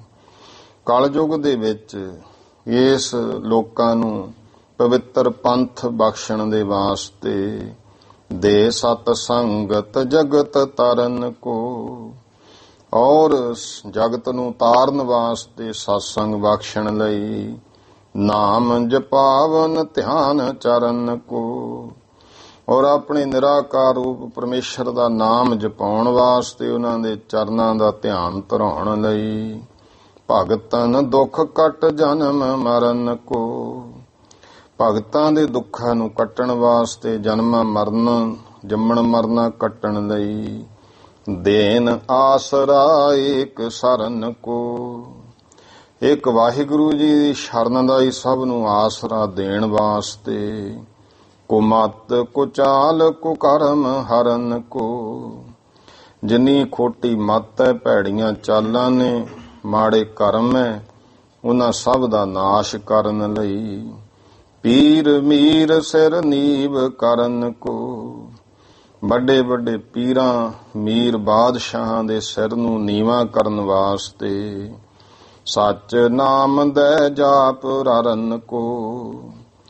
ਔਰ ਪਰਮੇਸ਼ਰ ਦਾ ਸੱਚਾ ਨਾਮ ਜਿਹੜਾ ਹੈ ਉਹ ਜਪਾਉਣ ਦੇ ਵਾਸਤੇ। ਹੇ ਗੁਰੂ ਨਾਨਕ ਸਰੂਪ, ਤੁਸੀਂ ਇਹ ਪਰਮੇਸ਼ਰ ਆਪ ਇਹ ਅਵਤਾਰ ਧਾਰਿਆ ਹੈ। ਦੋਹਰਾ ਅਸ ਉਸਤਤ ਪੁਨ ਬਿਨੈ ਕਰ ਕਛ ਸੇਵਾ ਫੁਰਮਾਏ। ਇਸ ਤਰ੍ਹਾਂ ਉਸਤਤੀ ਕੀਤੀ ਹੈ ਤੇ ਫਿਰ ਬੇਨਤੀ ਕੀਤੀ ਕਿ ਹੇ ਸਤਿਗੁਰੂ ਜੀ, ਸਾਨੂੰ ਕੋਈ ਦੱਸੋ ਸੇਵਾ ਜੋ ਹੈ, ਜਾਂ ਭਾਈ ਅਸ ਉਸਤਤ ਪੁਨ ਬਿਨੈ ਕਰ। ਇਉਂ ਸਤਿਗੁਰੂ ਪਾਤਸ਼ਾਹ ਦੀ ਉਸਤਤੀ ਕੀਤੀ, ਫਿਰ ਬੇਨਤੀਆਂ ਕੀਤੀਆਂ, ਫਿਰ ਕੋਈ ਸੇਵਾ ਪੁੱਛੀ ਹੈ, ਸਾਨੂੰ ਕੀ ਹੁਕਮ ਹੈ। ਸਤਿਗੁਰ ਤਿਨ ਸੋ ਭਾਖਿਓ ਸੱਚ ਖੰਡ ਹਮ ਜਾਏ। ਤਾਂ ਸਤਿਗੁਰਾਂ ਨੇ ਉਹਨਾਂ ਨੂੰ ਕਿਹਾ, ਭਾਈ ਅਸੀਂ ਆਪਣੇ ਅਸਲ ਜਿਹੜਾ ਘਰ ਹੈ ਸੱਚਖੰਡ, ਉੱਥੇ ਜਾਵਾਂਗੇ। ਚੌਪਈ ਸੁਨ ਆਗਿਆ ਵਿਸ਼ਨੂੰ ਅਰ ਇੰਦਾ। ਤੋ ਇਹ ਆਗਿਆ ਸੁਣ ਕੇ ਵਿਸ਼ਨੂੰ ਭਗਵਾਨ ਔਰ ਇੰਦਰ ਇਤਿਆਦਿਕ ਦੇਵਤਾ, ਬ੍ਰਹਮਾ ਸ਼ਿਵਜੂ ਦੇਵਤਾ ਬ੍ਰਿੰਦਾ, ਬ੍ਰਹਮਾ ਸ਼ਿਵ ਜੀ ਇਤਿਆਦਿਕ ਬੇਅੰਤ ਜਿੰਨੇ ਦੇਵਤੇ ਹਨ, ਲਿਓ ਸਿੰਘਾਸਨ ਕੰਧ ਉਠਾਏ। ਸਾਰਿਆਂ ਨੇ ਭਾਈ ਮੋਢੇ ਤੇ ਮਹਾਰਾਜ ਦਾ ਸਿੰਘਾਸਣ ਚੁੱਕ ਲਿਆ ਹੈ। ਜਿਹੇ ਲੱਗ ਸਕਤ ਤਹਾਂ ਲੱਗ ਜਾਏ। ਤੇ ਜਿੱਥੇ ਜਿੱਥੇ ਕਿਸੇ ਦੇਵਤੇ ਦੀ ਸ਼ਕਤੀ ਹੈ, ਪਹੁੰਚ ਹੈ, ਭਾਵ ਉਹਦੀ ਪੁਰੀ ਹੈ, ਉੱਥੇ ਉੱਥੇ ਤੱਕ ਉਹ ਜਾਂਦਾ ਹੈ। ਕਿਉਂਕਿ ਹਰ ਇੱਕ ਨੂੰ ਅੱਗੇ ਤੱਕ ਜਾਣ ਦਾ ਹਰੇਕ ਨੂੰ ਨਹੀਂ ਨਾ ਹੁਕਮ ਹੈ। ਸੱਚਖੰਡ ਨਿਰੰਕਾਰ ਦਾ ਵਾਸ ਹੈ। ਉਦੋਂ ਪਹਿਲਾਂ ਦੇਵਤਿਆਂ ਦੀਆਂ ਪੁਰੀਆਂ ਨੇ, ਫਿਰ ਜਿੱਥੇ ਤੱਕ ਕਿਸੇ ਦੀ ਦੇਵ ਪੁਰੀ ਹੁੰਦੀ ਹੈ ਉੱਥੇ ਤੱਕ ਉਹ ਜਾਂਦਾ, ਫਿਰ ਆਗਿਆ ਲੈ ਲੈਂਦੇ, ਮਹਾਰਾਜ ਜੀ ਇਦੋਂ ਅੱਗੇ ਮੈਨੂੰ ਅਧਿਕਾਰ ਨਹੀਂ ਹੈ ਜਾਣ ਦਾ। ਤੇ ਇਸ ਤਰ੍ਹਾਂ ਜਿਹੇ ਲੱਗ ਸਕਤ ਤਹਾਂ ਲੱਗ ਜਾਏ। ਜਿੱਥੇ ਤੱਕ ਉਹਨਾਂ ਦੀ ਸ਼ਕਤੀ ਹੁੰਦੀ ਹੈ ਉੱਥੇ ਤੱਕ ਜਾਂਦੇ। ਆਗੇ ਸਤਿਗੁਰ ਪਹੁੰਚੇ ਤਹਾਂ। ਅੱਗੇ ਹੁਣ ਸਤਿਗੁਰੂ ਪਾਤਸ਼ਾਹ ਜੀ ਪਹੁੰਚੇ ਹਨ। ਸੱਚਖੰਡ ਬਸੈ ਨਿਰੰਜਨ ਜਹਾਂ। ਜਿੱਥੇ ਭਾਈ ਮਲ ਮਾਇਆ ਤੋਂ ਰਹਿਤ ਪਰਮੇਸ਼ਰ ਸੱਚਖੰਡ ਵਿੱਚ ਵਸਦਾ ਹੈ, ਤਹਿ ਪ੍ਰਕਾਸ਼ ਤੇ ਬਾਣੀ ਭਈ। ਤੇ ਉੱਥੇ ਬੇਅੰਤ ਨਿਰਾਕਾਰ ਦਾ ਪ੍ਰਕਾਸ਼ ਹੈ। ਉੱਥੋਂ ਫਿਰ ਭਾਈ ਬਾਣੀ ਹੋਈ। ਸਰਗੁਣ ਰੂਪ ਹਮਰੋ ਤੁਮ ਸਈ। ਹੇ ਨਾਨਕ ਤੂੰ ਸਾਡਾ ਹੀ ਸਰਗੁਣ ਰੂਪ ਹੈ। ਕਹਿ ਸਤਿਗੁਰ ਹਮ ਨਰ ਤਨ ਧਾਰਾ। ਸਤਿਗੁਰੂ ਜੀ ਕਹਿਣ ਲੱਗੇ ਵੀ ਅਕਾਲ ਪੁਰਖ ਅਸੀਂ ਮਨੁੱਖਾ ਸਰੀਰ ਜਿਹੜਾ ਉਹ ਧਾਰਿਆ ਹੈ। ਗੁਰ ਸਿੱਖੀ ਕਰ ਹੈ ਪ੍ਰਚਾਰਾ। ਤੇ ਗੁਰ ਸਿੱਖੀ ਦਾ ਜਗਤ ਵਿੱਚ ਪ੍ਰਚਾਰ ਕਰਨਾ ਹੈ। ਜਸ ਮਰਜ਼ਾਦਾ ਜਗਤ ਚਲਾਵੇ। ਤੇ ਜੈਸੀ ਮਰਜ਼ਾਦਾ ਜਿਹੜੀ ਹੈ ਉਹ ਜਗਤ ਵਿੱਚ ਚਲਾਉਣੀ ਹੈ। ਪ੍ਰਿਥਮੈ ਆਪ ਕਰੈ ਸੁਖ ਪਾਵੇ। ਇਸ ਕਰਕੇ ਪਹਿਲਾਂ ਆਪ ਕੋਈ ਤੁਸੀਂ ਬਚਨ ਕਰ ਦਿਓ, ਫਿਰ ਅਸੀਂ ਸੁਖ ਪਾਵਾਂਗੇ। ਅਬ ਗੁਰ ਮੰਤਰ ਦੀਜੈ ਸੋਏ। ਹੁਣ ਤੁਸੀਂ ਉਹ ਗੁਰ ਮੰਤਰ ਮਹਾਮੰਤਰ ਸਾਨੂੰ ਦੇਵੋ, ਜਿਸ ਕੋ ਪਾਠ ਨਰ ਮੁਕਤੀ ਹੋਏ। ਜਿਹਨੂੰ ਪੜ੍ਹ ਕੇ ਪਾਏ ਜੋ ਮਨੁੱਖ ਹੈ ਇਹਦੀ ਮੁਕਤੀ ਹੋ ਸਕੇ। ਸੁਨ ਨਿਜ ਸਗੁਨ ਰੂਪ ਕੀ ਗਿਰਾ। ਸਗੁਨ ਦਾ ਭਾਵ ਹੈ ਸਰਗੁਣ। ਇਹ ਸੁਣ ਕੇ ਆਪਣੇ ਸਰਗੁਣ ਸਰੂਪ ਦੇ ਜਿਹੜੇ ਗਿਰਾ ਕਹੀਏ ਬੋਲ। ਸ੍ਰੀ ਅਕਾਲ ਮਹਾਵਾਕ ਉਚਰਾ। ਤੋ ਸ੍ਰੀ ਅਕਾਲ ਪੁਰਖ ਪਰਮੇਸ਼ਰ ਨੇ ਭਾਈ ਮਹਾਵਾਕ ਮਹਾਮੰਤਰ ਉਚਾਰਨ ਕੀਤਾ। ਇੱਕ ਓੰਕਾਰ ਸਤਿਨਾਮ ਕਰਤਾ ਪੁਰਖ ਨਿਰਭਉ ਨਿਰਵੈਰ ਅਕਾਲ ਮੂਰਤ ਅਜੂਨੀ ਸੈਭੰ ਗੁਰ ਪ੍ਰਸਾਦ। ਜਪ। ਇੱਕ ਜੋ ਦਵੈਤ ਸਰੂਪ ਆਪਣੇ ਸਵੈ ਸਰੂਪ ਦਾ ਹੀ ਨਿਰਾਕਾਰ ਦਾ ਹੀ ਸਰੂਪ ਵਰਣਨ ਕੀਤਾ, ਜੋ ਓੰਕਾਰ ਸਭ ਦਾ ਪ੍ਰਕਾਸ਼ਕ ਸਤ ਸਰੂਪ ਹੈ। ਨਾਮ ਨਾਮਣੇ ਵਾਲਾ ਪ੍ਰਸਿੱਧ ਹੈ। ਕਰਤਾ ਪੁਰਖ ਸਭ ਦਾ ਕਰਤਾ ਹੈ। ਪੁਰਖ ਸਭ ਵਿੱਚ ਸਮਾਇਆ ਹੋਇਆ ਹੈ।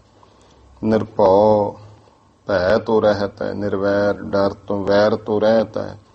ਅਕਾਲ ਮੂਰਤ, ਉਸ ਦੀ ਮੂਰਤੀ ਅਕਾਲ ਹੈ, ਸਮੇਂ ਦੀ ਹੱਦ ਤੋਂ ਬਾਹਰ ਹੈ, ਨਾਸ਼ ਨਹੀਂ ਹੁੰਦਾ। ਅਜੂਨੀ ਹੈ, ਜੂਨਾਂ ਤੋਂ ਰਹਿਤ ਹੈ, ਕਿਸੇ ਮਾਤਾ ਪਿਤਾ ਨੇ ਉਸ ਨੂੰ ਜਨਮ ਨਹੀਂ ਦਿੱਤਾ। ਸਹਿ ਭੰਗ ਸੁਤੇ ਪ੍ਰਕਾਸ਼ ਹੈ, ਗੁਰ ਚੇਤਨ ਸਰੂਪ ਹੈ, ਪ੍ਰਸਾਦ ਆਨੰਦ ਸਰੂਪ ਹੈ। ਗੁਰ ਪ੍ਰਸਾਦ ਗੁਰੂ ਦੀ ਕਿਰਪਾ ਦੁਆਰਾ ਉਸ ਦੀ ਪ੍ਰਾਪਤੀ ਹੈ।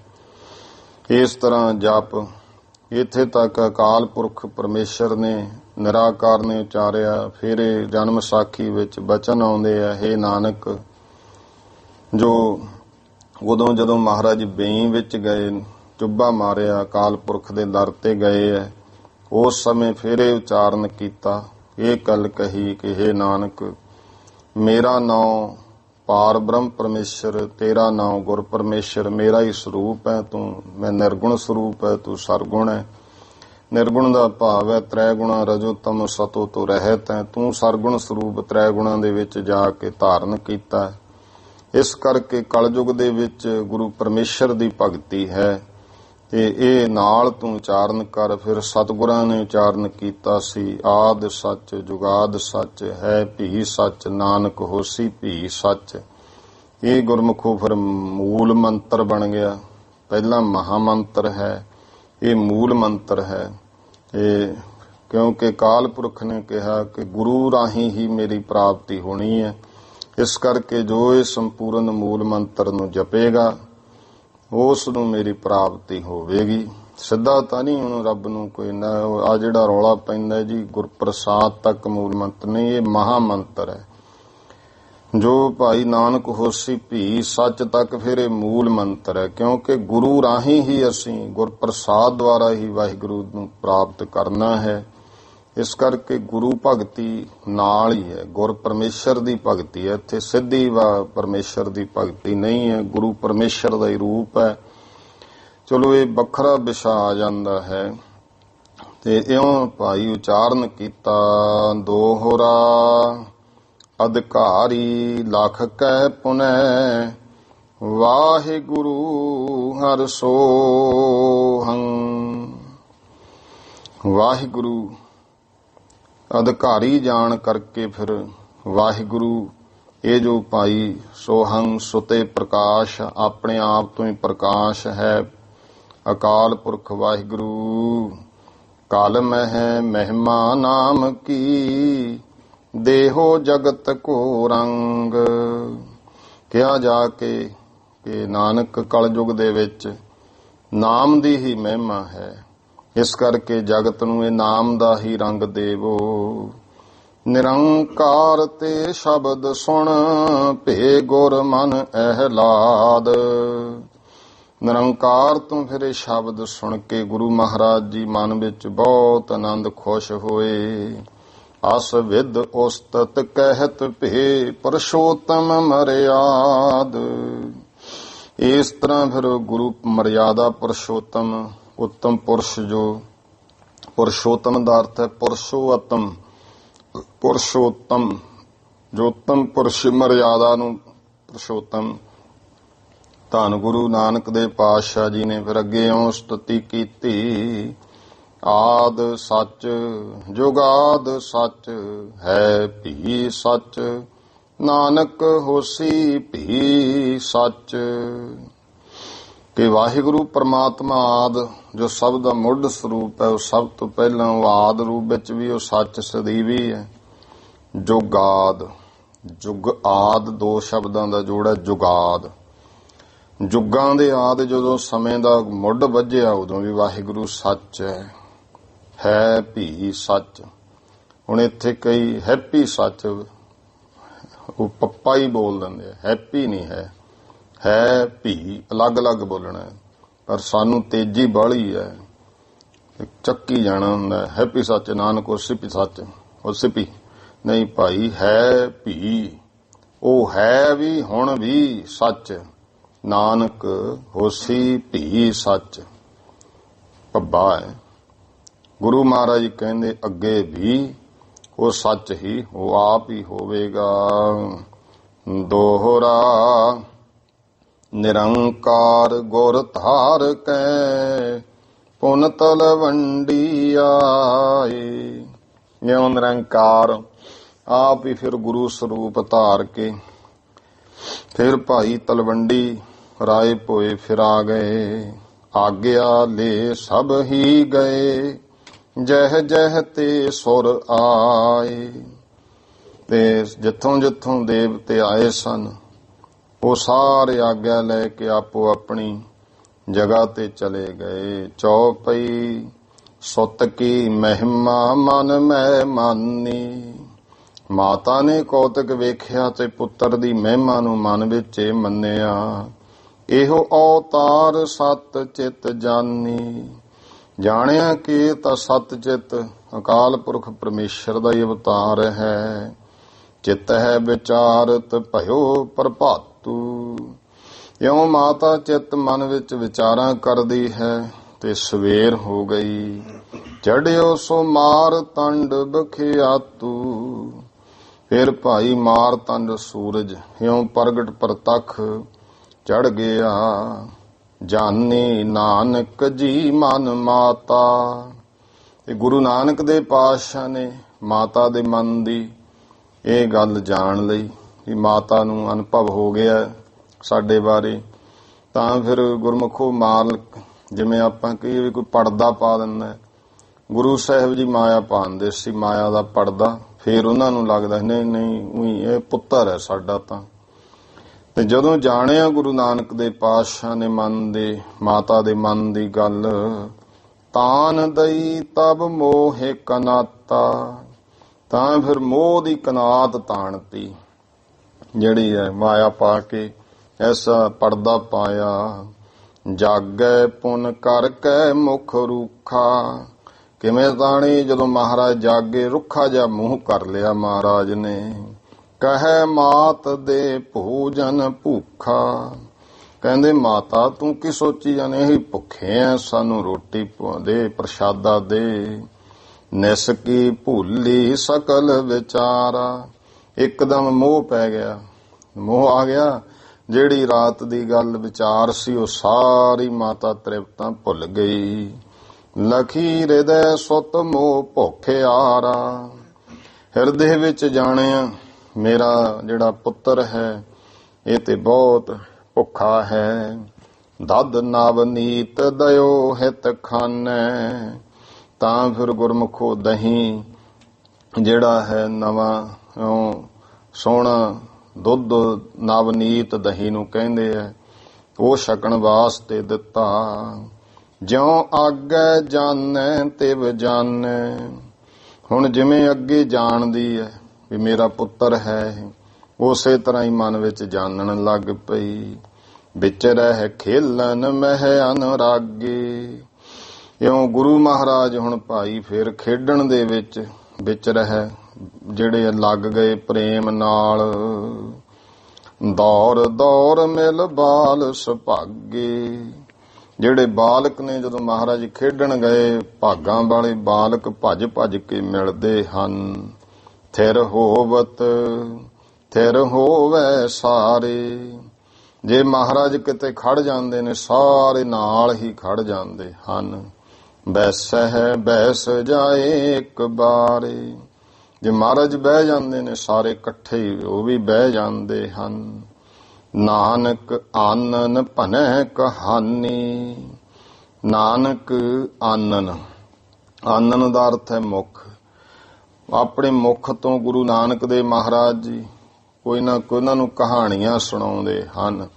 ਭਗਤ ਬਿਰਾਗ ਬਿਖੈ ਜੋ ਸਾਨੀ। ਉਹ ਗੱਲਾਂ ਸੁਣਾਉਂਦੇ ਆ ਜਿਹੜੀਆਂ ਭਗਤੀ ਵਿਰਾਗ ਦੇ ਵਿੱਚ ਭਿੱਜੀਆਂ ਹੋਈਆਂ। ਸਰਵਨ ਮੰਨਨ ਕਰਹਿ ਨਿਧ ਆਸਾ। ਇਸ ਤਰ੍ਹਾਂ ਛੋਟੀ ਉਮਰ ਵਿੱਚ ਹੀ ਸੁਣਨ ਦਾ ਮਹੱਤਵ, ਮੰਨਣ ਦਾ ਔਰ ਕਰੈ ਨਿਧ ਆਸਾ ਕਮਾਉਣ ਦਾ। ਜਿਵੇਂ ਜਪਜੀ ਸਾਹਿਬ ਆਪਾਂ ਪੜ੍ਹਦੇ ਹਾਂ, 4 ਪੌੜੀਆਂ ਸੁਣਨ ਦੀਆਂ ਨੇ ਕਿ ਸੁਣਨ ਦਾ ਫਲ, ਫਿਰ ਗੁਰਮੁਖੋਂ ਮੰਨਣ ਦਾ, ਤੇ ਅੱਗੇ 4 ਆ ਜਾਂਦੀਆਂ ਨੇ ਨਿਧ ਆਸਣ ਦੀਆਂ ਕਮਾਈ। ਤੇ ਸੁਣਿਆ ਉਹ ਹੈ ਜਿਹੜਾ ਮੰਨ ਲਿਆ ਗਿਆ, ਮੰਨਿਆ ਉਹ ਹੈ ਜਿਹੜਾ ਕਮਾ ਲਿਆ ਗਿਆ। ਜੇ ਗੁਰਮੁਖੋਂ ਸੁਣ ਲਿਆ ਮੰਨਿਆ ਹੀ ਨਹੀਂ, ਇਹਦਾ ਮਤਲਬ ਸੁਣਿਆ ਹੀ ਨਹੀਂ ਹੈ। ਤੇ ਜੇ ਮੰਨਿਆ ਉਹ ਹੈ ਜਿਹੜਾ ਕਮਾਇਆ। ਜੇ ਕਿਸੇ ਗੱਲ ਨੂੰ ਕਮਾਇਆ ਹੀ ਨਹੀਂ ਫਿਰ ਮੰਨੀ ਕਾਹਦੀ। ਆਪਾਂ ਕਹੇ ਵਿਆਹ ਲੈ ਵੀ ਮੇਰੀ ਗੱਲ ਮੰਨਾ, ਕੰਮ ਕਰ ਲੈ, ਕਹਿੰਦੇ ਜੀ ਮੰਨ ਲਈ, ਕਹਿੰਦੇ ਕਰ ਲਾ, ਨਹੀਂ ਕਰਨਾ ਨਹੀਂ, ਮੰਨ ਲਈ ਤੇਰੀ ਗੱਲ, ਉਹ ਫਿਰ ਮੰਨੀ ਨਹੀਂ ਨਾ ਗਈ। ਇਸ ਕਰਕੇ ਸੁਣਿਆ ਮੰਨਿਆ ਮਨ ਕੀਤਾ ਭਾਉ। ਸੁਣੀ ਉਹ ਜੋ ਮੰਨ ਲਈ ਗਈ, ਜੇ ਮੰਨੀ ਨਹੀਂ ਤਾਂ ਸੁਣੀ ਹੀ ਨਹੀਂ, ਤੇ ਮੰਨੀ ਉਹ ਜਿਹੜੀ ਕਮਾ ਲਈ ਗਈ, ਜੇ ਕਮਾਈ ਨਹੀਂ ਗੁਰਮੁਖੋ ਫਿਰ ਮੰਨੀ ਨਹੀਂ। ਇਸ ਤਰ੍ਹਾਂ ਸੁਣਨਾ ਮੰਨਣਾ ਤੇ ਨਿਧ ਆਸਣ ਕਮਾਈ। ਇਹ ਦੱਸਦੇ ਪੁਨ ਸੁਣਨੇ ਕੀ ਵਧ ਹੈ ਪਿਆਸਾ। ਤੇ ਬੱਚਿਆਂ ਵਿੱਚ ਬਾਲਕਾਂ ਵਿੱਚ ਫਿਰ ਹੋਰ ਸੁਣਨ ਦੀ ਪਿਆਸ ਵੱਧਦੀ ਹੈ। ਗਿਰਾ ਸੁਗੰਧ ਬਦਨ ਅਰ ਬਿੰਦਾ। ਗਿਰਾ ਸੁਗੰਧ, ਗਿਰਾ ਨਾਮ ਹੈ ਬੋਲ ਬਚਨ ਜਿਹੜੇ ਹਨ ਉਹ ਪੜੇ ਭਾਈ ਮੁਖ ਤੋਂ ਕਿ ਬਹੁਤ ਤਰ੍ਹਾਂ ਦੇ ਸੁਗੰਧਤ ਮਿੱਠੇ ਬਚਨ ਕਰ ਰਹੇ ਹੈ। ਜੁਗਤ ਯੁਕਤ ਸੁੰਦਰ ਮਕਰੰਦਾ। ਤੇ ਬਾਲ ਕਿਉਂ ਮੋਹਤ ਹੋ ਜਾਂਦੇ ਨੇ ਜਿਹੜੇ ਜੁਗਤ ਯੁਕਤ, ਜੁਗਤ ਯੁਕਤ ਸੁੰਦਰ ਮਕਰੰਦਾ। ਮਕਰੰਦ ਕਹਿੰਦੇ ਨੇ ਜਿਵੇਂ ਚੰਦ ਮੁਖ ਤੋਂ ਚੰਦਰਮਾ ਮਕਰੰਦ ਰਸ ਮਿਲਦਾ, ਇਉਂ ਭਾਈ ਸੋਹਣਾ ਸੁੰਦਰ ਜਿਹੜਾ ਹੈ ਉਹ ਮਕਰੰਦ ਰਸ ਲੈਂਦੇ ਹਨ। ਬਾਲ ਬ੍ਰਿਧ ਮਮ ਭਏ ਮਿਲਿੰਦਾ। ਜਿੰਨੇ ਬਾਲਕ ਕੀ ਹੈ ਬਿਰਧ ਕੀ ਹੈ, ਸਾਰੇ ਬਾਲਕ ਬਿਰਧਾਂ ਵਾਂਗੂ ਇਉਂ ਭੌਰੇ ਹੀ ਬਣ ਜਾਂਦੇ। ਸ਼ਰਵਨ ਕਰਹਿ ਨਾ ਆਘਾਤ ਆਨੰਦਾ। ਇਸ ਤਰ੍ਹਾਂ ਭਾਈ ਸਰਵਣ ਕਰਦੇ ਹੈ ਅਘਾਤ ਆਨੰਦਾ। ਤੇ ਬੇਅੰਤ ਸਰਵਣ ਕਰਹਿ ਨ ਅਘਾਤ ਆਨੰਦਾ। ਇਹ ਜਦ ਜਿਹੜੇ ਜਿਹੜੇ ਸਰਵਣ ਕਰਦੇ ਨੇ ਉਹਨਾਂ ਦਾ ਆਨੰਦ ਨਾਸ਼ ਨਹੀਂ ਹੁੰਦਾ ਹੈ। ਦੋਹਰਾ ਆਵਤ ਜਾਵਤ ਮਨੋਜ ਜੋ ਸੁਨਤ ਠਾੜ ਹੋਏ ਜਾਏ।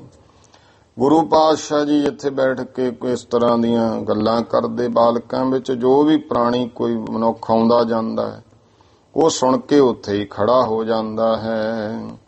ਪੰਡਤ ਸੇ ਮਧਰੇ ਲੱਗਹਿ ਕੀਰਤ ਬਦਨ ਅਲਾਈ। ਜਦੋਂ ਮੁਖੋਂ ਵਾਹਿਗੁਰੂ ਪਰਮੇਸ਼ਰ ਦੀ ਕੀਰਤੀ ਕਰਦੇ ਤਾਂ ਮਹਾਨ ਪੰਡਤ ਵਿਦਵਾਨ ਵਾਂਗੂ ਮਿੱਠੇ ਲੱਗਦੇ ਹਨ, ਉਹਨਾਂ ਨਾਲੋਂ ਵੀ ਚੰਗੇ ਮਿੱਠੇ ਲੱਗਦੇ ਨੇ। ਚੌਪਈ ਇਹ ਬਾਲਕ ਕੈਸੇ ਬਚ ਬੋਲੇ ਹੈ। ਇਉਂ ਸੋਚਦੇ ਕਿ ਜਿਹੜਾ ਬਾਲਕ ਹੈ ਕੈਸੇ ਬਚਨ ਬੋਲ ਰਿਹਾ ਹੈ। ਬਾਲ ਬੈਸ ਹੈ ਬੋਲ ਅਮੁੱਲ ਹੈ। ਉਮਰ ਛੋਟੀ ਹੈ ਬਾਲਕਾਂ ਵਾਲੀ, ਜਿਹੜੇ ਬਚਨ ਬੋਲ ਹਨ ਬੜੇ ਅਮੋਲਕ ਹਨ। ਚੰਦ ਬਦਨ ਤੇ ਸੂਦਾ ਸਮਾਨੀ। ਚੰਦਰ ਵਰਗਾ ਜਿਹੜਾ ਮੁਖ ਹੈ ਉਸ ਤੋਂ ਅੰਮ੍ਰਿਤ ਵਰਗੇ ਇਹ ਬਚਨ। ਸੁਰਤੀ ਵੇਦ ਸਮ ਬੋਲਤ ਬਾਨੀ। ਸੁਰਤੀਆਂ ਵੇਦਾਂ ਦੇ ਵਾਂਗੂ ਕਹਿੰਦੇ ਹੋ ਬੋ ਇੰਨੇ ਕਮਾਈ ਵਾਲੇ ਇਤਨੇ ਭਾਵ ਰੂਹਾਨੀਅਤ ਦੇ ਬਚਨ ਬੋਲਦੇ ਹਨ। ਲੱਗੀ ਸਿਸਨ ਕੀ ਪ੍ਰੀਤ ਕਨੇਰੀ। ਬੱਚਿਆਂ ਦੀ ਬਹੁਤ ਪ੍ਰੀਤ ਲੱਗ ਗਈ। ਸੰਗ ਨ ਤਜੈ ਰਹਿ ਮੁਖ ਹੇਰੀ। ਉਹ ਸੰਗ ਨਹੀਂ ਛੱਡਦੇ, ਮਹਾਰਾਜ ਦਾ ਮੁਖ ਹੀ ਵੇਖੀ ਜਾਂਦੇ ਨੇ। ਸਦਨ ਆਏ ਜਬ ਦੀਨਾ ਨਾਥੂ। ਜਦੋਂ ਭਾਈ ਦੀਨਾਨਾਥ ਗਰੀਬਾਂ ਦੇ ਮਾਲਕ ਸਤਿਗੁਰੂ ਘਰ ਆ ਜਾਂਦੇ।